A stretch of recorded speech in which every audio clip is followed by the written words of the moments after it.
So before the video starts, I just want to say that I actually made my own audio opinion list. I've been in audio for about 4 years, so I think I know enough to actually make an opinion list that is pseudo objective, where for the most part it's gonna be objective in that it's how I perceive certain qualities and how I would rank the qualities of those headphones relative to each other based on how I perceive it. But it will still be based on how I perceive it, how I hear, like how much I prioritize base quality rather than quantity. What sounds like natural mids to me, what sounds like smooth, well extended treble to me, what sounds like a great sense of staging, what sounds like great detail. It's all based on how I hear it, so it's still an opinion list, but it will be objective in that the rankings relative to each other are exactly how I would rank them myself, how I would say. So if I rate mids on something as like a 9.7 and something else as like a 9.3, the 9.7 to my ears does have better mids, if that makes sense.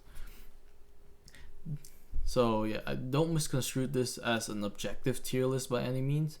Make sure your tastes align with mine first. I am mostly a treble head who also prioritize mids naturalness as much as possible.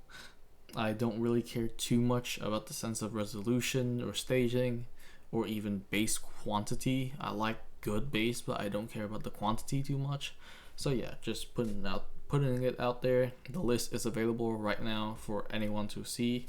The link should be in the description. Now back to the video. Hello. So today I have for you the Kiwi Ears Cadenza 2. Quick rundown of the set. It's a $50 single dynamic driver set with a Helmholtz resonator aimed at the bass. And to me, that's a really interesting concept, which is why I bought this. I bought this with my own money. And honestly, TLDR, I'm pretty impressed for what this set is able to do, both in terms of the physical qualities and the audio quality. So let's get straight into it with the build quality, where let's remove it from the cable. Quick mention about the cable. For $50, this is an incredible cable. I really like it. It feels really soft. It's 4-core, so it feels really premium. It's nice and thick. Not too thick, but just thick enough that it feels like quality, and it's really flexible. Really like this cable. Now the IEM itself is made out of a 3D printed plastic with a metal faceplate. I think this faceplate is really pretty. And just the 3D printing here, just with this matte finish, just feels really premium. It's reminiscent of the Truthier Hola, and that is a common theme for this IEM. It really is reminiscent of the Truthier Hola, especially when it comes down to the fit and comfort as well, because this is one of the most comfortable IEMs I've ever owned. The nozzle, it doesn't intrude too far, so with these included bullet style tips, I'm able to get a very deep fit. Even though the nozzle is wide, it doesn't intrude so far that it starts stretching out my ear canal, so it's just very comfortable. The contouring on the shell is also just gentle yet effective to give me a secure fit while also giving me a very comfortable fit. Just really impressed with the ergonomic design and the build quality. So with such high praises for those two aspects, what about the sound? And let's bring up the graph.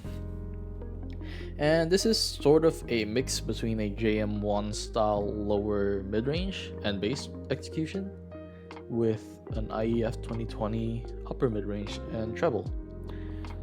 So let's start with the bass first. I think the bass is quite tactile, good sense of authority.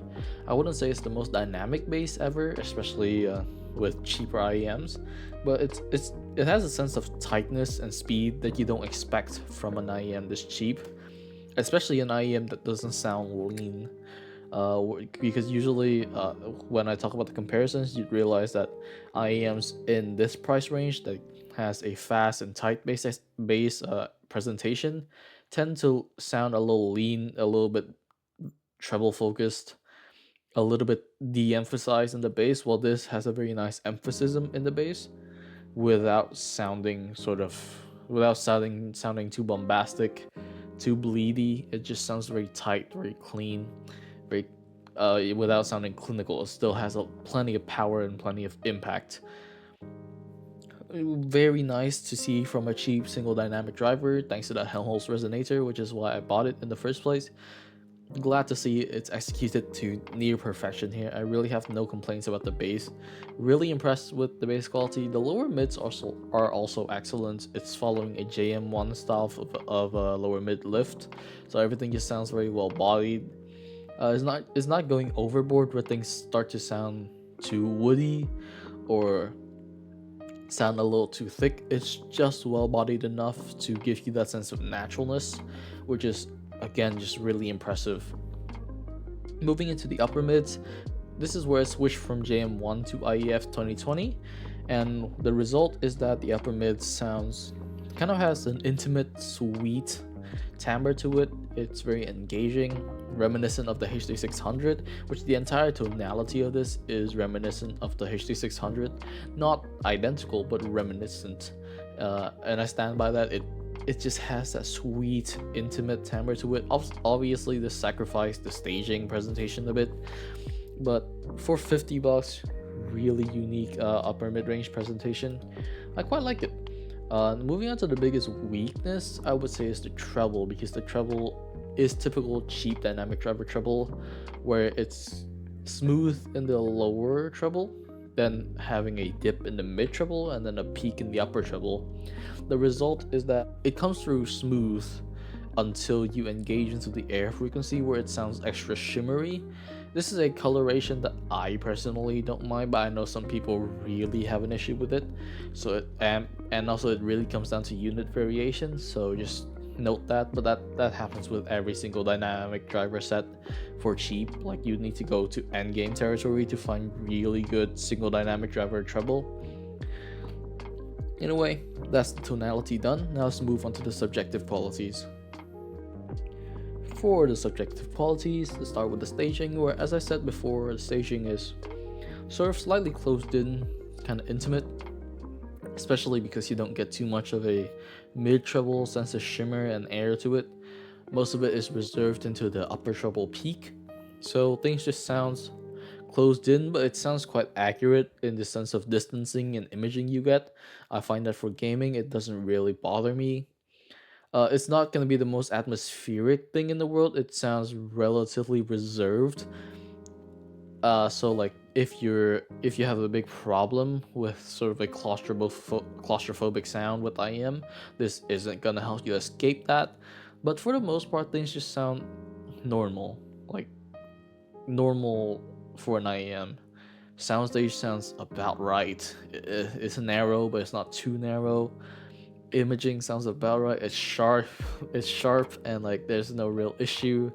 And then the sense of detail and that dynamism, that detail retrieval, that sense of resolution.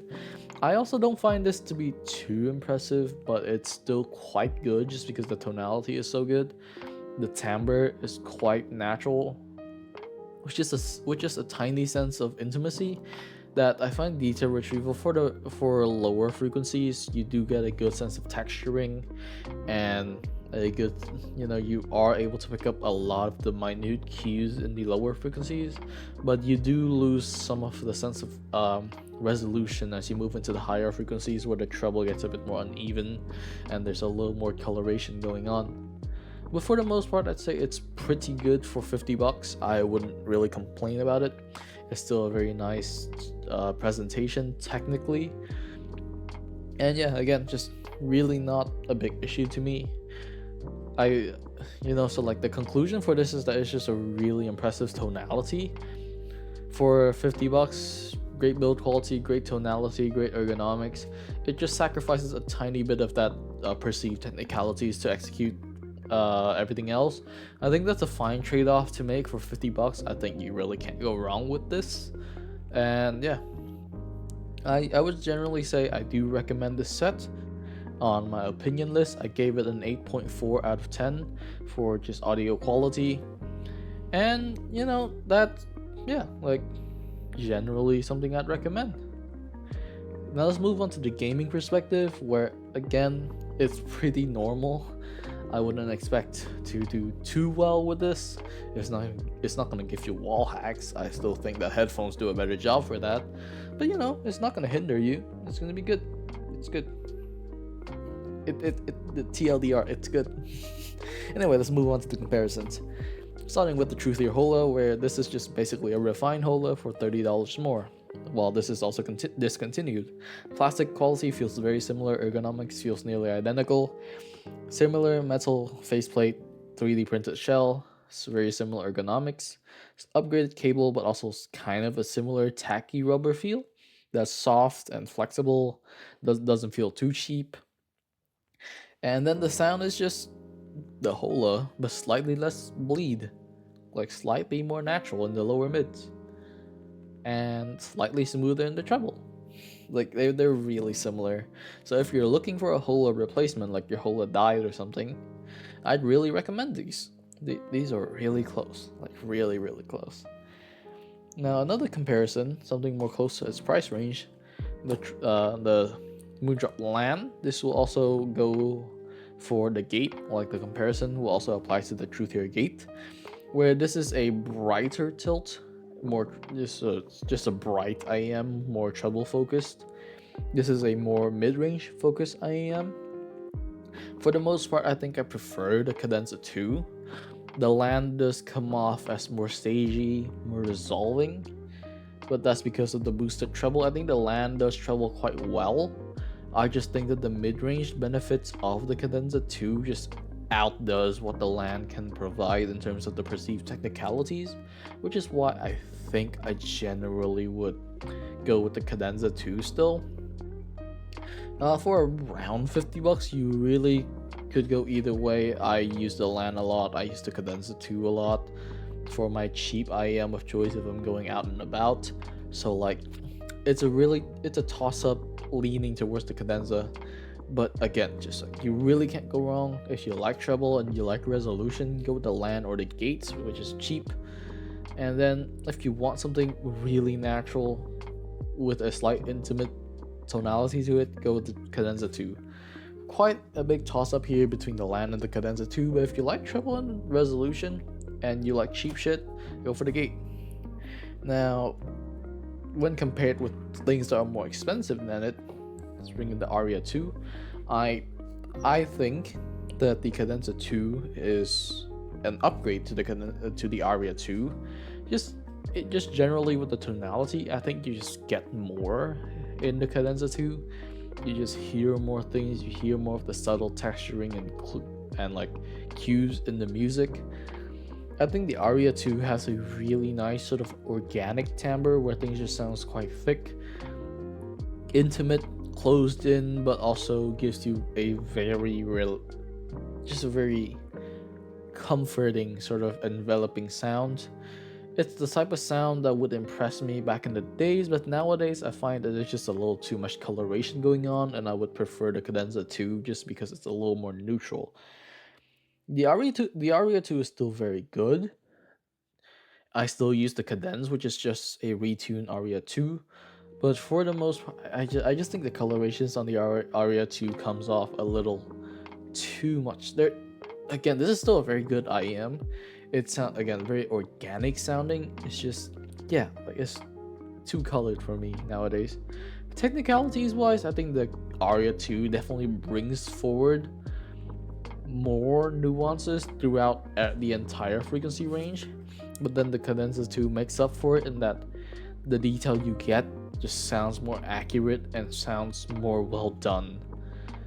It's like the dynamic range of the Aria 2, it swings more, while the Cadenza 2 displays more. This is just an analogy. It's not what's actually happening, but it's an analogy for what I'm actually hearing, if that makes sense. Comparing the Cadenza 2 to SimGods, it runs so many circles around SimGod single DDs that Kiwi Ears will reinvent the constant pi. I don't like SimGod single dynamic drivers, so let's move on. Finally, comparing it to a hybrid, the Hexa, where both of these are sort of JM1 oriented tunings, and I'd say they trade blows. the hexa definitely sounds more natural throughout the entire frequency range, and it brings out more resolution in the upper frequencies. But then the Cadenza 2 makes up for it with a slightly more enjoyable coloration that then also gives you a little bit more texturing in the lower frequency, because the hexa is notoriously blunt sounding. So it's a big coin toss, and for half the price, I'd say I'd pick the Cadenza 2 like 60% of the time. But yeah, that's all for the comparisons, and that's also the end of this video. I hope you guys enjoyed my rambling about the Cadenza 2. You know, still relatively new to audio reviewing. Hopefully my delivery is a little smoother in this video. Anyway, that's all from me for the Cadenza 2. See you guys in another video. Bye.